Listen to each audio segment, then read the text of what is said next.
సంవత్సరాల తరబడి ఎన్ని మందులు వాడినా మీ మోకాల నొప్పులు తగ్గట్లేదా? ప్రాణ పెయిన్ క్లినిక్ లో అత్యాధునిక చికిత్స. Welcome to Suman TV. నేను మీ సుమన్ టీవీ.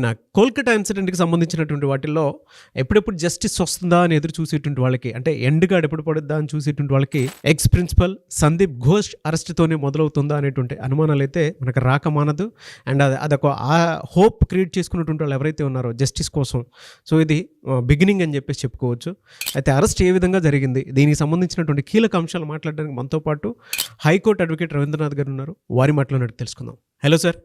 హాయ్ అండి నాగరాజ్ గారు. సో గత కొద్ది రోజులుగా మీరు నేను చేసేటువంటి ఈ వీడియోస్లో ఎప్పుడెప్పుడు దీనికి ఎండ్ దొరుకుతుందా అనుకున్నటువంటి వాళ్ళు చాలామంది ఉన్నారు. సో ఈరోజు finally Sandeep Ghosh ex principal arrest అయ్యారు. ఏ విధంగా జరిగింది అసలు దీనికి సంబంధించి? సందీప్ ఘోష్ని మొత్తానికి అరెస్ట్ చేశారు నిన్న సెప్టెంబర్ 2 సాయంత్రం 6 గంటల సమయంలో.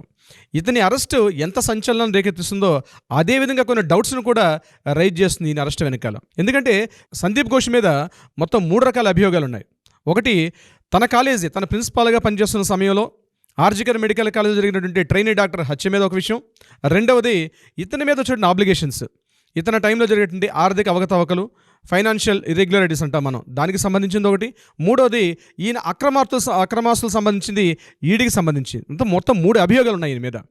3 అభియోగాల్లో కూడా ఈయన మీద కేవలం ఈరోజు అరెస్ట్ చేసిన సందర్భం ఈయన టైంలో జరిగిన ఫైనాన్షియల్ ఇర్రెగ్యులారిటీస్ మీదే మాత్రమే అరెస్ట్ చేశారు. ఇక్కడ గుర్తుంచుకోవాల్సిన main important, okay, financial irregularities మీద మాత్రమే ఇతనికి అరెస్ట్ చేశారు. అంటే ఇతని టైంలో జరిగేటువంటి ఈయన టెన్యూర్ టైంలో, అంటే సెప్టెంబర్ 23 నుంచి ఇప్పుడు సెప్టెంబర్ 2023 నుంచి ఆగస్ట్ 8, 2024 వరకు ఈయన జరిగినటువంటి ఈ టైంలో జరిగేటువంటి ఆర్థిక అవకతవకలకు సంబంధించి అరెస్ట్ చేశారు. ఈయనకి సంబంధించింది ఎఫ్ఐఆర్ నమోదు చేశారు.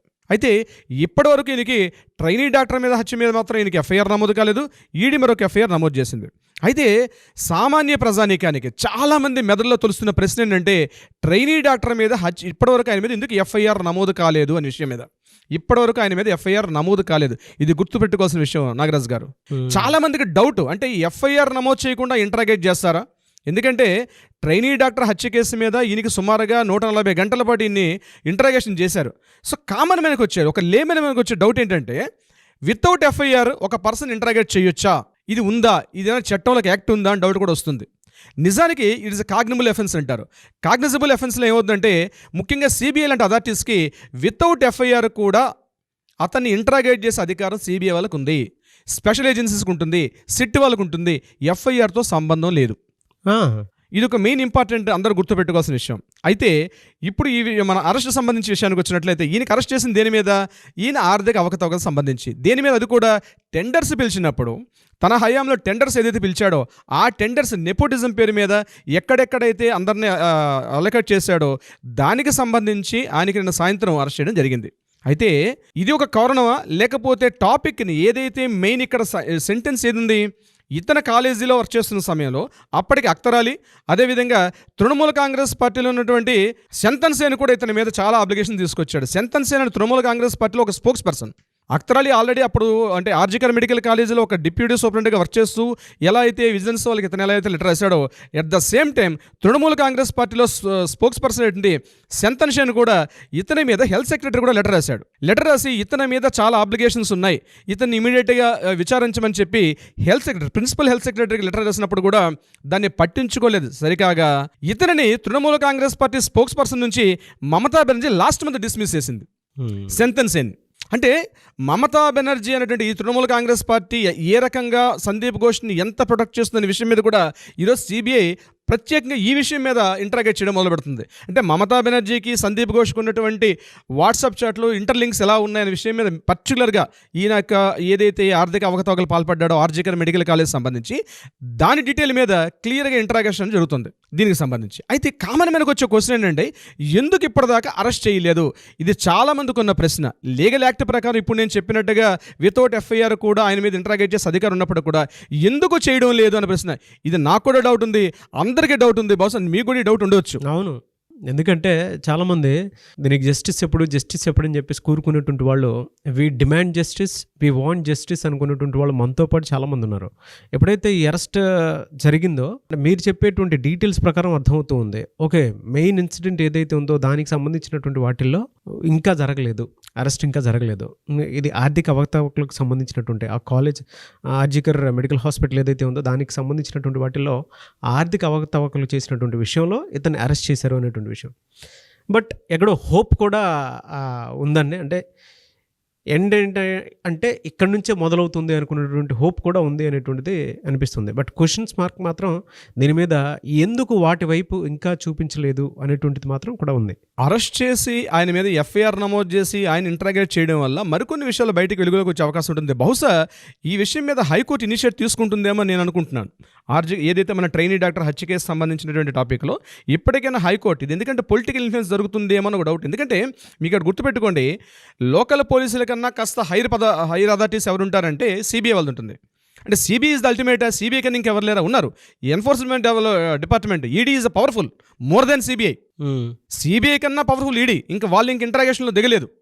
ఎందుకంటే వాళ్ళు ఎవరిని ఇన్ఫ్లుయెన్స్ చేస్తే వాళ్ళ మీద ఎవరు ఇన్ఫ్లుయెన్స్ చేస్తే ఆ అథారిటీస్ చాలా తక్కువగా ఉంటుంది ఈడీ మీద, కొన్ని సందర్భాలు తప్పించి. ఇప్పటికీ సిబిఐ మీద కొన్ని ఆబ్లిగేషన్స్ ఉన్నాయి.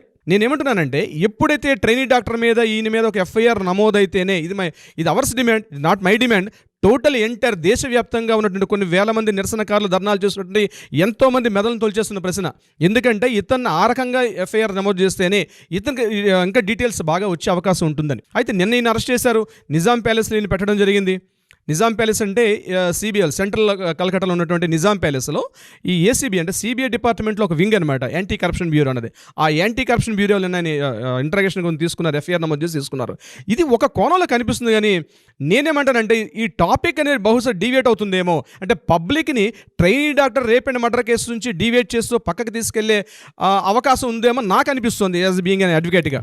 ఎందుకంటే అసలు పర్పస్ ఇక్కడ జరిగింది ఏంటి అంటే వెలుగులోకి ఇప్పుడు ఎలా వచ్చింది, ట్రైనీ డాక్టర్ మర్డర్ కేసు అయిన తర్వాత మాత్రమే వెలుగులోకి వచ్చింది. అంతవరకు ఉన్నటువంటి సందీప్ ఘోష్ మీద ఉన్నటువంటి ఆర్థిక అవకతవకలు కానీ ఆయన అక్రమార్సనలు కానీ ఎక్కడా పట్టించుకోలేదు మమతా బెనర్జీ గవర్నమెంట్, ముఖ్యంగా స్టేట్ గవర్నమెంట్. ఇంకొక కీలకమైన విషయం ఏంటంటే నాగరాజు గారు, ఈరోజు ఆయన ఆర్థిక అవకతవకలకు సంబంధించి విజిలెన్స్ వాళ్ళు పట్టించుకోలేదు, హెల్త్ సెక్రటరీ పట్టించుకోలేదు. కానీ స్టేట్ గవర్నమెంట్ ఇమీడియట్గా ఒక ఏజెన్సీ వేసింది. అంటే సిబిఐ ఇంటరాగేషన్స్ జరుగుతున్నప్పటికే, సిబిఐ ఇంటరాగేషన్స్ ఒకవైపు అవుతుండగానే లాస్ట్ 1 వీక్ బ్యాక్ ఈయన మీద ఒక స్పెషల్ ఏజెన్సీ రిక్రూట్ చేసింది state government. At the same time ఆయన మీద సిట్ని కూడా ఏర్పాటు చేసింది, అది కూడా ఆర్థిక అవకతవకలకు సంబంధించి. ఈ రెండు జరుగుతుంటే ఇమీడియట్గా నిన్న హైకోర్టు ఏం చెప్పిందంటే ఆ ఇద్దరు కూడా మీరు ఇన్వాల్వ్ అవ్వకండి, సిబిఐకి పూర్తిగా హ్యాండ్ ఓవర్ చేయండి, మీ రిపోర్ట్స్ని హ్యాండ్ ఓవర్ చేయమంటే నిన్న మధ్యాహ్నం 2:30-3 o'clock టైంలో సిట్ అండ్ లోకల్ ఏజెన్సీ ఇద్దరు కూడా reports hand out to the సిబిఐకి చేసిన తర్వాతే అరెస్ట్ జరిగింది evening 6 o'clock. Okay. So high court ప్రతి విషయంలో ఇన్వాల్వ్ అవుతుంటేనే ఒక స్టెప్ కనిపిస్తుంది. సో ఇక్కడ ఏంటంటే పర్టికులర్గా ఏదైతే ఈ ట్రైనీ డాక్టర్ మర్డర్ కేసు సంబంధించి ఏదైతే ఇష్యూ ఉందో దీనికి సంబంధించి కూడా ఏదైనా హైకోర్టు నుంచి కానీ సుప్రీంకోర్టు నుంచి ఉత్తర్వులు వస్తేనే దీనికి ఇంకా క్లియర్గా వెళ్ళే అవకాశం ఉంటుందని నా సొంత అభిప్రాయం. నాట్ ఓన్లీ మైన్, టోటల్గా ఎంటైర్ దేశవ్యాప్తంగా అందరూ ఆశిస్తున్నటువంటి ఒక పాయింట్. సో ఒక 2 daysలో దీనికి సంబంధించినటువంటి వాటిలో మనకు డీటెయిల్స్ అనేవి రాబోతుంటాయి.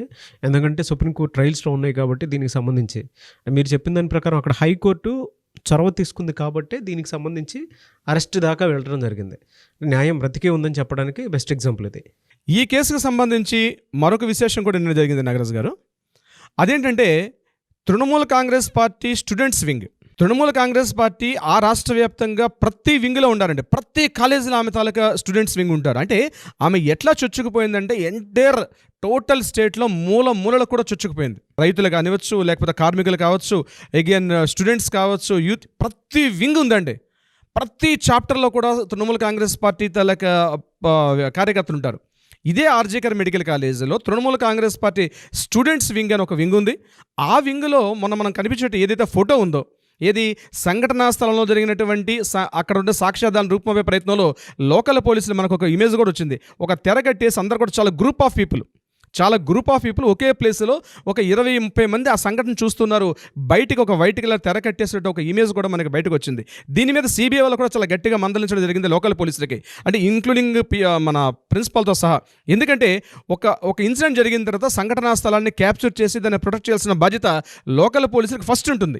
ఎందుకంటే సంఘటన అక్కడ సాక్ష్యాధారాలు తారుమారే అవకాశం ఉంటుంది. కానీ లోకల్ పోలీసులు 10:30 టైంలో ఒక ఇమేజ్ క్యాప్చర్ బయటకు వచ్చింది. అందులో ఏముంది, టోటల్గా ఒక గ్రూప్ ఆఫ్ పీపుల్, ఒక 15 నుంచి 20 మంది పైన ఉన్నటువంటి గ్రూప్ ఆఫ్ పీపుల్ అందరూ కూడా ఆ సంఘటనా స్థలంలో నిలబడి ఏదో ఒక విడ్డూరం చూస్తున్నట్టుగా ఇమేజ్ బయటకు వచ్చింది.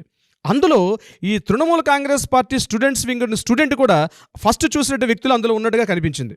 బా ఇన్ని అనేక అనుమానాలు తావిస్తుంది అనమాట. ఈరోజు ఎప్పుడైతే సిబిఐ వాళ్ళు ఇంటరాగేషన్ జరుగుతున్నాయో, ఈరోజు Trinamool Congress party state wing అయినటువంటి, అంటే స్టూడెంట్స్ వింగ్ అయినటువంటి అందులో ఈ మెంబర్ ఇతను ఏం చేశారు, అతని పేరు అవిక్డే ఏం చేశాడంటే అవిక్డేని నిన్న సస్పెండ్ చేయడం జరిగింది. ఇది కనిపించడానికి చాలా చిన్న పాయింట్ కనిపిస్తుంది, కానీ దీని వెనకాల చాలా పెద్ద కారణం ఉంటుంది. ఎందుకంటే అందరికన్నా ముందు వెళ్ళాడు మెంబరు, ఈ students wing Trinamool Congress party member ముందుగా వెళ్ళి చూడడం, సంఘటన స్థలానికి వెళ్ళడం, అక్కడ ఆ డెడ్ బాడీని చూసిన వ్యక్తుల్లో ముందున్నాడు అతను. నాట్ ఓన్లీ స్టూడెంట్స్ వింగ్ ఒకటే మెంబర్ ఆయన్ని సస్పెండ్ చేయడం కాకుండా, even though Indian medical association కూడా అతనికి అక్కడ సస్పెండ్ చేయమని చెప్పి ఒక ఛార్జ్ కూడా పంపించడం జరిగింది. ఇతను కూడా ట్రైనింగ్ డాక్టరే. ఎవరు, ఆ వింగ్లో ఉన్నటువంటి అవిక్డే. ఓకే, అంటే ఇదంతా కూడా ఇంటర్లింక్ పెట్టుకుంటే అసలు స్టోరీ బయటకు వస్తుంది. విషయాలు ఒకటి వెలుగులోకి వస్తున్నాయి. సందీప్ ఘోష్ని డైవర్ట్ చేసే పనిలో ఉన్నారు.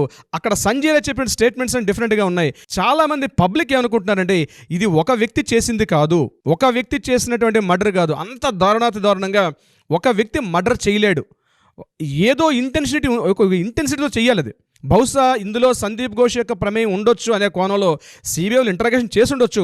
బట్ మనకి వెలుగులోకి రాలేదు ఈ 2-3 రోజులు. ఎందుకంటే రేపు September 5th కాబట్టి ఇప్పటివరకు జరిగినటువంటి టోటల్ డెవలప్మెంట్స్ అన్ని కూడా సుప్రీంకోర్టు ముందు పెట్టాల్సి వస్తుంది సిబిఐ వాళ్ళ యొక్క రిపోర్ట్స్. సో ఆ పనిలో ఉన్నారు. బహుశా మనకి September 5th గల క్లియర్ డీటెయిల్స్ వచ్చే అవకాశం ఉంటుంది నాగరాజు గారు దీనికి సంబంధించి. ఒక సిస్టమ్ మొత్తం ఇందులో ఇన్వాల్వ్ అయ్యింది అని చెప్పడానికి ఏమాత్రం సందేహం లేదన్న.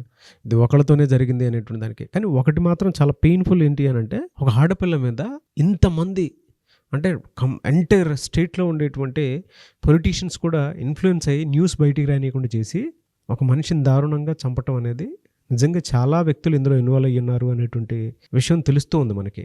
అంటే ఒక్కొక్కటి బయటకు వస్తున్నాయి కదా. చూడండి, ఒక మనిషిని చంపడానికి ఎంత ప్లాన్ చేశారా అనేటువంటి, అది కూడా ఒక ఆడపిల్లని ఎంత ప్లాన్ చేశారా అనేటువంటి ఆలోచన అయితే రాకమానదు మనకి. But whatever the reason, justice అయితే డెఫినెట్గా we demand justice, we want justice. Exactly Nagaraju garu. Suman టీవీలో మీ పర్సనల్ అండ్ బిజినెస్ ప్రమోషన్స్ కోసం కింది నెంబర్కి కాంటాక్ట్ చేయండి.